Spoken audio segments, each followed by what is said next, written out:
Here we go again, back again with another video, preview and all sorts of news to do with Sunderland. First of all, I want to wish us all a happy new year. Hope you've had a fantastic new year.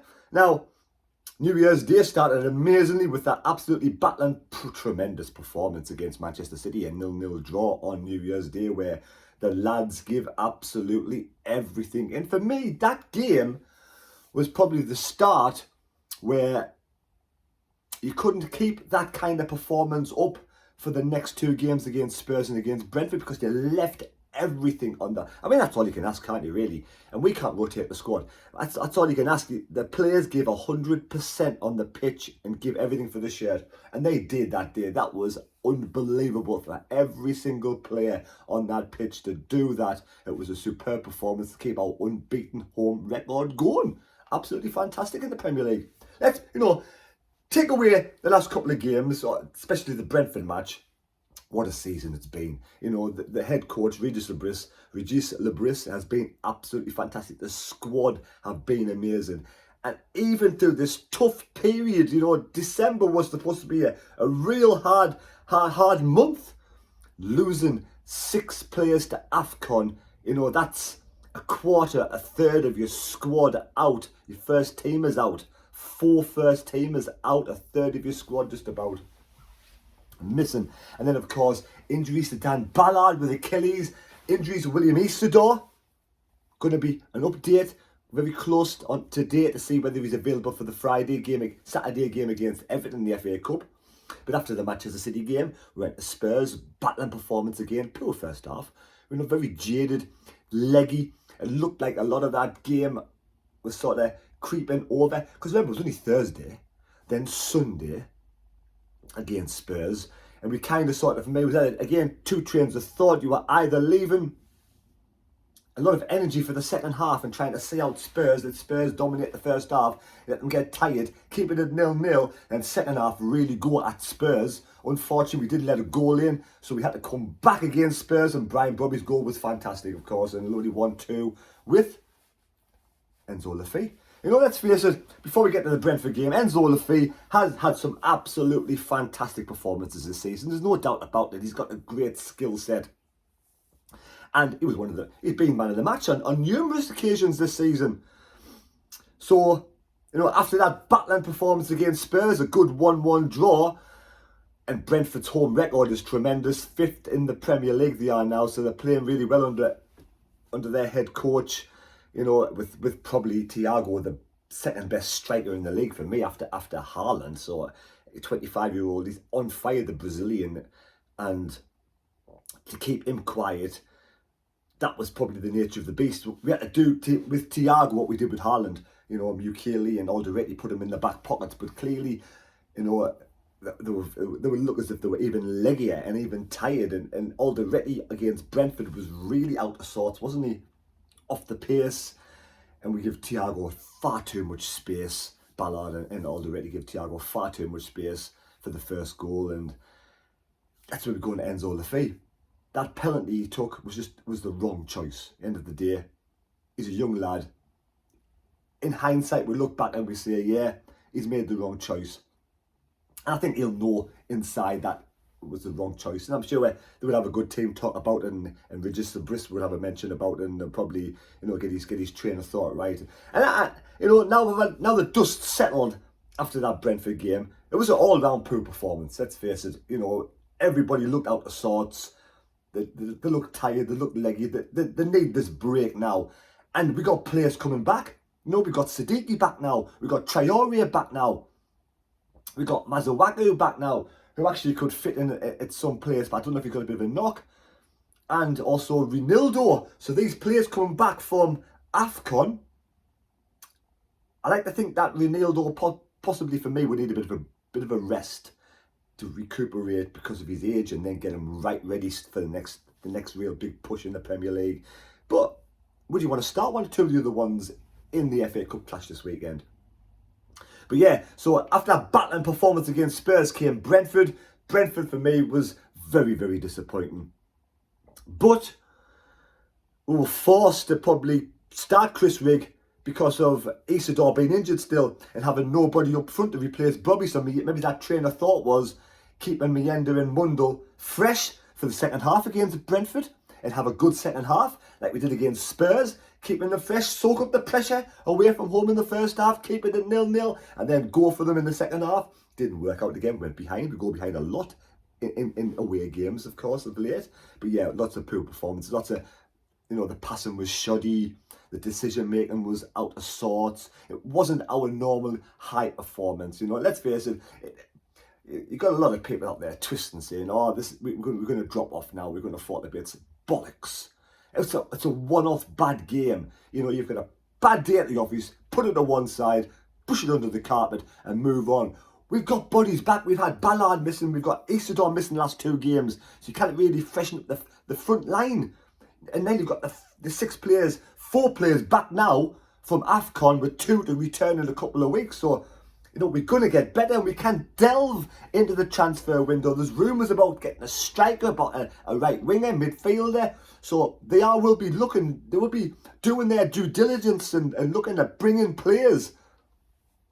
Anyway, before we get moving on, we are sponsored by Wolf Competitions. Yes, Wolf Competitions. I will leave a link down below in the description. Pop over, you can win all sorts of cash. People have won thousands of pounds. Just a few pence in the competition.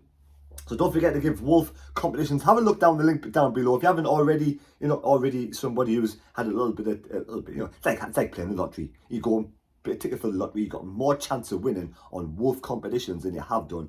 Yeah, we'll do in the lottery, national lottery. But yeah, so the Brentford game, obviously the pivotal turning point was the Liffey penalty where he tried to be clever. He's took a penalty already. And at the time when I'm watching it live, I'm like, oh my God, what have you done? And I can imagine the players feeling the same as you feel, like, oh my God, what you done? And everybody's heads went down after that miss, and then we just went into the shell, and they kind of just dropped their heads, and they were all, with the players as shocked as me and you at what Liffey did. And it just takes a drop of 10%. And that's what I mean to do with players being tired as well. It's that small percentage. If you've got a team like Brentford are 100% and they can rotate the squad. I don't know if they can. It's an example if they can rotate the squad. And then we drop our percentage by 5-10%. That's a small margin, but everything counts because it's such a tough league, the Premier League. A small percentage will make all the difference in the players. And Liffey, yes, made the wrong decision. He probably thought he took a penalty against, if you're leading 2 or 3-0, fair enough, go and try one of these Panenkas or whatever you call them. But obviously, you're not. You've got to try and bury that in the back of the net. And I'm pretty sure, there'll be nobody out there more disappointed than Liffey. And at the end of the day, it's happened. We put it behind us now. We move on. We've got to just forget about it. And I'm sure. And do you know what it is? I would let Liffey make amends and take another penalty. If another penalty comes along, he scored 2 good penalties. We know he has the skill to be able to smash it into the back of the net in the top corner, bottom corner. I'll let him take another penalty because he's made that mistake. And I think he'd want to prove that he want to prove all the fans that he want to make up for that mistake. And I'd give him. I'm a big enough person to say, right, yes, you make up for your mistake. Go out there, next penalty, you bury it, and then you celebrate. So there we go. So we move on to Everton next, don't we? So that was the pure defeat against Brentford after a really busy period over Christmas and New Year. And look at the lads have been amazing, haven't they? They've been absolutely fantastic. So I think everybody will forgive them for one blip like this. We all thought we'll be struggling with 16 points. 16 points above relegation. Look, I don't care what anybody says. I think we're safe. I can't see Wolves, Burnley, or even West Ham getting 16 more points than us in less than half a season to go.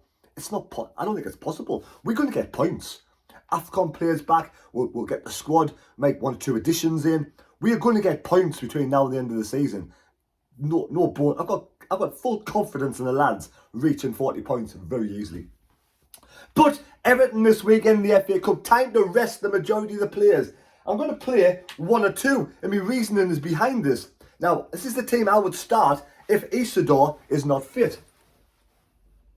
So we do have Patterson in goal, Serkin, Yelder, O'Nien and Hume. Now, the reason behind Hume is because I think when all the players are fit for the next game against Crystal Palace, I do think Mukiele will play on the right.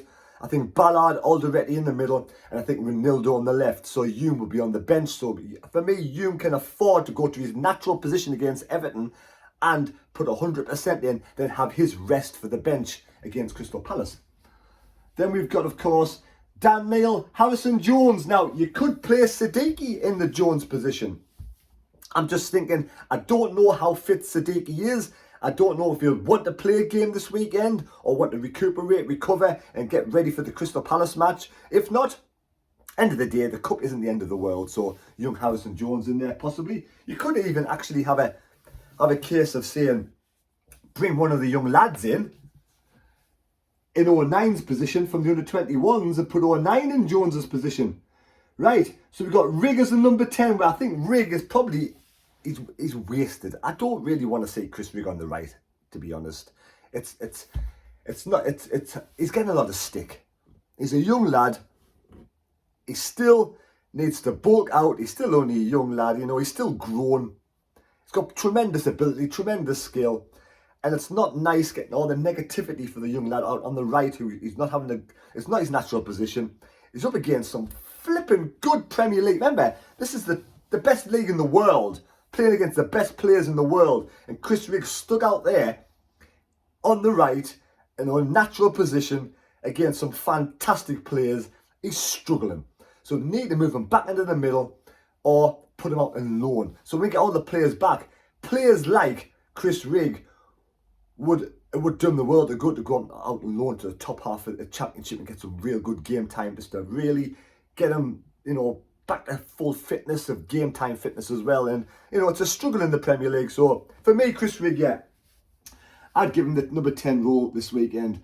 Now, Mundle and the thoughts behind Traore is, if Isidore's fit, then put Mienda in the Traore position. But apart from that, there's really nobody. So if Traore can do a game this weekend and then have a week off before recovery, then yeah, give Traore on the right-hand side. Otherwise, you could have Isidore up top. And we can have all these players on the bench. You're going to have these players on the bench. Like, you're going to have, like, say, for instance, if Mienda starts on the right and Isidore's up top, you'll have Bobby on the bench. You'll have the likes of Traore on the bench, Siddiqui on the bench, you know, Ronaldo. You have all these players on the bench just in case to give them 30 minutes if the other lads, you know, any injuries or the lads are struggling out on the pitch. That's me team against Everton. Let me know your thoughts against Everton. I would love a cup. Don't get me wrong. I would love a cup run. And, you know, we all want to win games of football. Everton, they're missing Jack Grealish. He got sent off. I think it was Keane got sent off. So they're going to play under strength side as well. 8,000 fantastic Sunderland fans travelling down there, including we Philly, and you know, we Philly with Wolf competitions going down there to the Hill Dickinson Stadium. So you don't want to go down there and obviously not give yourself a chance. So I mean, would you start some more other players, or would you just like do what I did, then bring on the stronger players towards the end of the game if we still got a chance of winning the game of football? Because I mean, let's get some faith behind the players on the pitch. They might do the business against an under-strength Everton squad. Hopefully they will. I'm going to go for a 2-1 Sunderland win. There we go. A bit of confidence behind the lads to bounce back from that defeat against Brentford, even though it's not going to be the same team. Give us your team news. Give us your thoughts down below. And who do you think we're going to get in the transfer window? Right, folks. Cheers. Subscribe to the channel, SAFC Fan TV. Pop down the link down below. Check out Wolf competitions. And we'll see you at the weekend. If not for the live stream on Sunday night, don't forget to join in the live stream Sunday night, 7:30. We never know. We Philly down at the Hill Dickinson Stadium. He may do a bit of a little vlog. Take care. God bless me. God go with you. We'll see you later, folks. Cheers.